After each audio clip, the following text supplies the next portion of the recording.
Kristen. Oh, open cam dulu Bang. Mungkin kita bisa Oh, diskusi. open Silakan cam. dibuka dulu kameranya. Oke.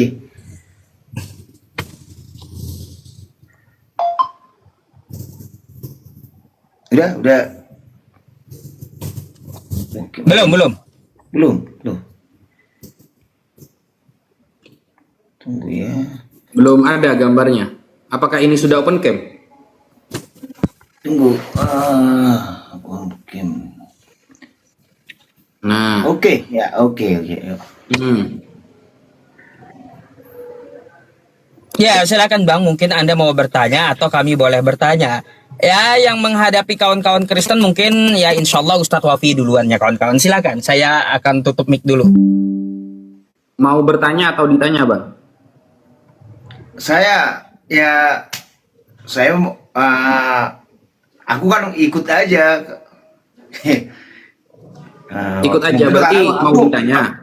Aku tadi tertarik naik ketika saya membaca ini perbedaan Tuhan dan manusia itu. Ya, jadi dalam Islam itu Bang, manusia ya manusia, Tuhan ya Tuhan. Gak ada ceritanya kadang dia Tuhan, kadang dia manusia, itu nggak ada. Jadi yang kadang-kadang itu nggak ada kalau di Islam Bang. Ya, tadi makanya saya mau naik ngasih pendapat lah ini ya. Dalam Kristen itu mengapa ya kan bahwa Yesus itu juga disebut Tuhan. Jadi saya mau terangkan sebenarnya kan itu pada mulanya adalah firman itu bersama-sama dengan Allah ya kan dalam 1 Korintus 8 ayat 16. Jadi Yesus itu adalah Tuhan. Jadi dia berinkarnasi dalam bahasa apa ya, reinkarnasi mungkin udah sering bapak-bapak dengar. Dia berinkarnasi artinya dia mengambil wujud dan rupa dan gambar manusia ya, imago Dei ya kan, imago Dei. Jadi dia berinkarnasi dalam arti di sini kealahannya itu tetap ada, kemanusiaannya ada. Jadi Yesus itu 100% manusia, 100% Allah. Jadi Yesus itu turun ke dunia ini sebenarnya dia adalah penggenapan firman Allah, bukan artinya dia menjadi manusia saja, tetapi dia ingin menggenapi firman Allah. Sehingga dia masuk ke dalam manusia supaya dia merasakan, dan apa yang dilakukan dia adalah tujuannya untuk menebus. Dan yang dilakukan Yesus itu merupakan penggenapan firman Allah di dalam perjanjian lama. Dalam kitab Yesaya sudah dibuatkan bahwa akan datang seorang bagimu, dia adalah penyelamat. Dan kedatangan Yesus ke dalam dunia ini memang dilahirkan oleh Maria. Tapi bukan berarti dia itu 100% adalah merupakan anak biologis, ya kan? Memang dia anak biologis, tapi perlu kita ketahui walaupun dia manusia ada keilahiannya. Ya. Jadi itu yang perlu kita ketahui. Jadi perbedaan di dalam kemanusiaannya dan ketuhanannya itu di situ mungkin udah dihapus ya. Itu tadi makanya saya mau terangkan di situ. Yesus adalah 100% manusia, 100% ada sifat kealahannya. Namun walaupun dia punya sifat kealahan, dia itu melakukan kehendak Bapa di surga, ya. Dia utus Bapa di surga, dia melakukan. Makanya ketika Yesus hendak disalibkan, dia berdoa, kalau bisa Bapa, biarlah cawan ini lalu daripadaku. Kata cawan di situ menggambarkan penderitaan. Yesus tahu dia akan menderita, dia akan disalibkan, dia akan mati untuk siapa? Untuk menebus dosa-dosa manusia. Dan mengapa harus dilakukan? Karena pada zaman perjanjian lama, kalau ada orang berdosa, pada saat itu harus diberikan persembahan, yaitu darah. Ternyata darah ini tidak panjang Bang ya, biar gak panjang-panjang. Ya, Abang jadi intinya gini. Kesannya khotbah nanti di sini. Gini. Oke, jadi gini. Jadi yang pastinya Yesus itu adalah 100% manusia, tapi 100% punya kealahan. Makanya Yesus itu adalah sebagai Tuhan dan Juru Selamat. Oke, nah itu tidak ada di Islam Bang. Jadi di Islam nggak ada. Oke, ya. Oke, makasih. 100% Tuhan, 100% manusia itu nggak ada kalau dia. Karena nanti kesannya begini. Tunggu dulu, gantian ngomongnya gitu loh kan. Oke, silakan. Nanti Abang panjang kan. Kenapa kok tidak ada? Karena kesannya nanti begini Bang. Giliran dia hebat, oh dibilang Tuhan. Oh ini keilahiannya. Tapi giliran dia lemah, oh ini kemanusiaannya. Nah, kan enak kali kan. Kayak ditafsir-tafsir pribadi aja gitu. Nanti giliran Yesus kelaparan makan ikan goreng, iya kan dia manusia. Tapi giliran dia menghidupkan orang mati, wah dia kan juga Tuhan. Jadi yang kadang-kadang seperti ini nih nggak bisa kalau di kita bang, dia nggak bisa. Kalau dia bisa menghidupkan orang mati, dia nggak boleh lapar, dia nggak boleh mati, dia harus berkuasa, dia mengatur segalanya, nggak boleh dikejar orang Romawi, dia kabur nggak boleh begitu. Kalau dia memang Tuhan gitu. Kemana kemudian sisi ketuhanannya ketika dia dikejar Romawi? Kenapa kabur? Seharusnya kan gagah kan? Alkitab tidak menulis dia kabur, Bang. Santai dulu. Ya, gini, saya bantah sedikit. Karena di Alkitab dituliskan Yesus tidak ada kabur, gitu. Nggak ada kabur. Yesus ketika di Taman Getsemani, dia tidak kabur. Dia menyerahkan hidupnya sehingga ditangkap oleh tentara Romawi. Di Alkitab tidak ada dituliskan, searching abang aja di Google. Yesus tidak kabur. Justru dia melarang Petrus saat itu ketika Petrus memotong telinga tentara Romawi, ya. Dan ini abang kalau diskusinya seperti itu, Kristen ini semakin gak ilmiah bang. Maksud gini bang, kalau ada yang salah, gini, ya kita bantah. Jadi gini, ketika penyampaian saya ada yang salah, sampaikan nanti setelah saya bicara, jangan dipotong, gitu. Kalau abang dari tadi ngomongnya salah semua, tapi saya potong. Gak ada yang salah itu. Gak saya potong bang. Misalnya tadi kamu mengatakan begini, dia kan pada mulanya firman. Itu kata Yesus apa bukan kata Yesus? Yang pada mulanya firman itu. Alkitab mencatat pada mula logos tu theos. Saya bertanya, pertanyaan saya, itu keterangan dari Yesus apa bukan? Alkitab mencatat. Pertanyaan saya, itu pernyataan Yesus apa bukan?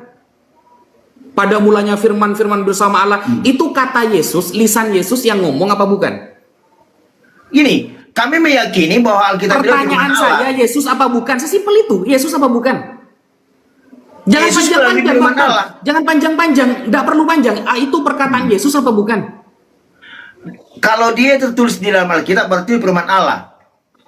Nah kan, saya bilang perkataan Yesus apa bukan? Saya tidak tanya itu firman Allah. Makanya nggak saya potong dari tadi keterangan abang. Adab dalam berdiskusi, ini akhlak bang ya. Akhlak, kalau abang nggak punya akhlak nggak apa-apa sih. Tapi adab dalam berdiskusi adalah apapun keterangannya, tunggu sampai selesai bicara. Itu namanya adab bang. Dalam berdiskusi. Gini, bang. Nah, sehingga dalam perdiskusian itu ketemu kapan waktu anda berbicara, kapan saya silakan. Kalau adab saja anda nggak punya, gimana anda menerangkan kalau anda adalah agama kasih bang? Ya udah silakan. Katanya backgroundnya agama kasih. Silakan. Tapi ketika orang menerangkan dipotong, itu kan nggak ada adab sama sekali berarti. Oke lah silakan. Lagi pula kan kita tadi janji. Anda dari awal sampai akhir ketika salah menerangkan saya nggak potong. Kenapa saya nggak potong? Karena saya yakin Anda nggak akan bisa menunjukkan data. Udah silakan. Ya itu. Pertanyaan saya adalah ketika Yohanes mengatakan pada mulanya firman bersama Allah, Yohanes tahu itu dari siapa? Mana datanya? Gini, firman Tuhan itu melalui Alkitab diwahyukan oleh Roh Kudus. Mana datanya kalau Roh Kudus ngasih tahu kepada Yohanes pada mulanya firman bersama Allah, firman adalah Allah. Datanya mana? Tunjukkan. Segala firman yang ada di dalam Alkitab minta data. Tunjukkan datanya, Bang. Di mana datanya? Loh, gini. Iman kami mengatakan, jadi iman ini gini, Ibrani 11 ayat 1. Enggak ada data berarti ini. Tunggu. Bukanlah Ibrani 11 ayat 1. Iman adalah dasar segala sesuatu yang kita harapkan dan bukti segala sesuatu yang tidak kita lihat. Artinya, itu saya hafal itu. Ada di Ibrani itu, tulisan Paulus itu. Saya minta data Yohanes mendapatkan pada mulanya firman bersama Allah, firman adalah Allah. Yohanes tahu dari siapa itu, apakah diajari Yesus atau enggak? Datanya mana? Gini, iman dia melalui ilham Roh Kudus, dia menuliskan itu. Jadi iya, mana? Ilham Roh Kudus berbunyi seperti itu mana? Coba mana datanya? Loh, iman kami mengatakan bahwa Alkitab itu firman Allah. Berarti gak ada data ya, iman berarti ya. Ya iman ya. Iman itu adalah bukti iman itu yang penting. Jadi gini, tidak ada gunanya kita pintar atau apapun kalau kita tidak beriman. Surga itu tidak kita lihat, tapi kita imani ada. Itu yang paling penting biar bapak-bapak tahu. Nah, itu iman. Data gak ada ya. Jangan meski harus ini tertulis ini. Oh, kalau kita mengatakan harus tertulis dan harus kita lihat, kita tidak akan percaya ada surga. Bapak percaya surga ada? Percaya? Datanya Nah, itu ada kalau kita. saya, Bang. Nah. Saya datanya ada, Bang. Ah. Tapi Anda Jadi lihatkah ada itu? Apakah Bapak lihat ada surga? Lah itu pertanyaan logical fallacy, Bang. Iya, Tidak setiap sesuatu bagian yang daripada ada itu iman. harus dilihat. Iman Itu logical iman fallacy, itu Bang. melewati segala sesuatu akal pikiran budi manusia. Pak, Bukan, nggak gitu, Bang. Ini saya terangkan ya. Kalau Apa yang mau- abang temanya iman, gini, kalau nanti semua Alkitab itu dijawab, loh ini iman saya, nggak apa-apa, nggak ada datanya. Yang penting ini iman saya. Itu nggak ilmiah, Bang. Jadi begini, jangan dikaitkan perkataan Yohanes 1 ayat 1 dengan keimanan, lalu dikait-kaitkan dengan tema surga. Itu nggak nyambung, Bang. Surga itu semua sepakat. Ya, semua agama sepakat surga itu akan dirasakan nanti setelah kematian, Bang. Sedangkan catatan ajaran itu tertulis seharusnya ketika Yesus masih hidup. Masih hidup. Padahal dalam fakta sejarah, tulisan Yohanes baru selesai puluhan tahun setelah Yesus meninggal. Setelah diangkat ke sorga, baru puluhan tahun tulisan itu selesai. Bagaimana Yesus mengkonfirmasi salah dan tidaknya? Bagaimana catatan itu Yesus tahu salah atau benarnya? Padahal tulisan itu baru puluhan tahun. Kalau Al-Quran, ya Al-Quran itu ditulis selesai Rasulullah masih ada. Gitu loh, selesai Rasulullah masih ada. Jadi gini Pak, maaf dulu Pak, gini. Yohanes, Matius, Ya, Markus, udah terlalu panjang, Lukas, gantian, Paulus, Pak. bahkan Paulus tidak pernah ketemu Yesus bisa mencatat kitab suci, kan aneh gitu loh. Paulus bisa? pernah. Bapak Siapa? baca kisah para rasul. Paulus itu pernah bertemu dengan Yesus melalui penglihatannya. Iya, Ya itu kan, kan jadi- pengakuan pribadi, saudara. Loh. Itu Gini, kan pengakuan Bapak pribadi. ada Alkitab di situ, Bapak ada Alkitab.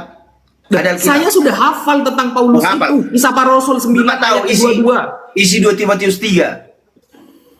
Itu sudah hafal, Mas. Di Kisah para Rasul 9 nomor 22 dan Kisah para Rasul itu ada 2 kali. Iya, Bapak baca Diceritakan dulu. Paulus bertemu dengan Yesus di Damsyik, itu Gantian dulu, diceritakan Pak. 2 kali. Ya gantian. Bapak baca sisi 2 Timotius 3. Apa ditulis? Segala tulisan diilhamkan oleh Allah. Artinya tulisan daripada Alkitab itu diilhamkan oleh Allah. Itu iman kami. Tidak Ya, mesti harus gini. dijabarkan lagi. Udah. Jadi Oke, ilham dari oke, Allah saya jawab. itu melalui Saya siapa? jawab. Melalui para nabi, para rasul. Itu. Jadi jangan terlalu semua Bapak bantah. Jadi Lah enggak gini, diilhamkan. segala kitab yang diilhamkan oleh Allah. Ya, segala ya, yang diilhamkan.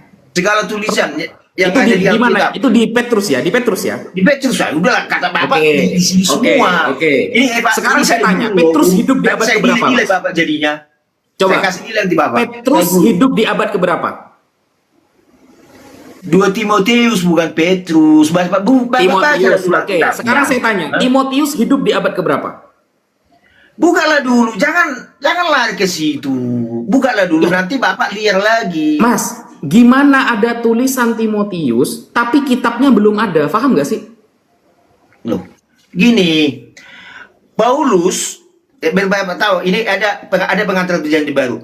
Walaupun dibilang kitab Timotius, itu tulisan Rasul Paulus kepada Timotius. Makanya dibilang dia Timotius, itu tulisan Paulus kepada Timotius, anak rohaninya, ketika dia sudah di penjara. Dia ditangkap di penjara Romawi sehingga dikirimkan surat itu ke Efesus. Dan di Efesus sana, Timotius itu adalah merupakan seorang pemimpin rohani yang masih muda. Jadi gini, jangan Bapak pikir lebih ini guru, bos, guru. Nanti saya nilai Bapak minus 0. Udah minus. Oke. dapat Pertanyaannya nol begini. lagi. Nah, Pertanyaannya begini. Bagaimana Anda tahu bahwa tulisan-tulisan itu merupakan ilham? Cara membedakan Loh. tulisan itu ilham atau tidak, gimana caranya? Alkitab mencatat, gini bos, jangan bolak-balik, ya kan? Jangan bolak-balik. Gini, di dalam Alkitab itu ada teologi ya, dalam pelajaran teologi ada teologi biblika, teologi historika, teologi sistematika, ya. Jadi, gini bos, jangan yang Bapak tahu itu masih terlalu kecil, mungkin lebih pintar murid saya yang kelas 1 dari Barat, atau sekolah minggu yang belum sekolah. Jadi, nanti saya ajari Bapak, jadi makin tahu saya kualitas Bapak. Ya. Dari tadi tidak nunjukin data loh. Loh, ini datanya sudah saya tunjuk. Bukalah dulu Alkitab. Kalau ada Alkitab di situ. Yang Bapak hadapi ini, Saya kan bukan bertanya. Saya bukan macam Edis Ketika ya. Yohanes mengatakan Ini pada guru, Bos, mulanya dosen. firman, datanya mana Ada, kalau ada, itu diajari sebenarnya. oleh Yesus? Kan nggak ada datanya dari tadi. Buka dulu Alkitab di situ. 2 Timotius 3, udah buka dulu. Kan Kita sudah mulai. dibacakan sama Saya kamu, ajari, Bang. Bapak. Kan sudah dibacakan, Bang. Kan sudah dibacakan tadi bahwa itu di zaman Timotius. Pertanyaan saya, ini sudah hilang loh. Pertanyaan saya di awal sudah hilang. Saya di awal padahal bertanya Bapak begini, aja nggak tahu. dari mana Kitab Yohanes Timotius tahu? itu gini Pada Pak. Bapak mulanya aja nggak firman, tahu. firman bersama Allah, firman adalah Allah. Itu Yohanes tahunya dari siapa? Anda menjawab dari ilham. Nah, gimana cara membedakan ini dapat ilham, ini bukan ilham, itu gimana cara Jadi membedakannya? gini Pak, gini ya.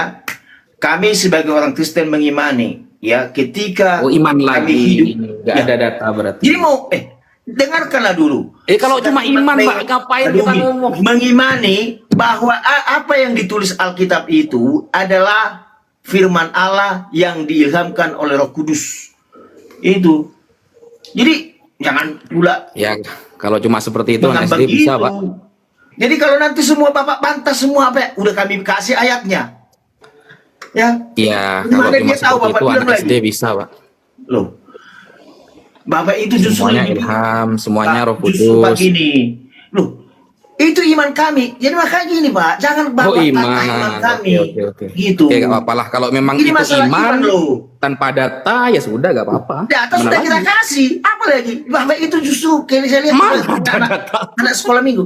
Ada data. Jadi ini sebenarnya Pak Kayaknya Ustadz. Bapak ini cuma sekolah minggu kayaknya, tidak pernah Masalah belajar yang seperti teologi. ini ya. dikasih kita diskusi, ini kan kualitasnya udah di bawah rata-rata. Ini Bapak kasih, ini dosen Bapak kasih yang gini, yang kelasnya di bawah SD. udah Pak, salam kenal Pak Makanya. Yusuf.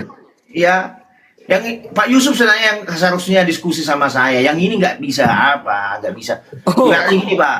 Bapak suruh kita. Bapak bisa baca Ibrani sama Yunani bisa? Tunggu, nggak gini Pak. Maaf, kalau Bapak Nggak bisa. kalau debat saya, udah. Nggak manapun, bisa. Pak. Baca Ibrani sama Begini, Yunani nggak bisa? Pak, saya juga dosen pilot psikologis. Bapak itu rendah kali. Oke, dosen. Iya. Kita coba ya bahasa Coba Ibrani buka sama Yunani depan dia. kanan dikti. Nah, lihat data nama saya di situ. J terus Sirai. Coba kita tes teman-teman ya.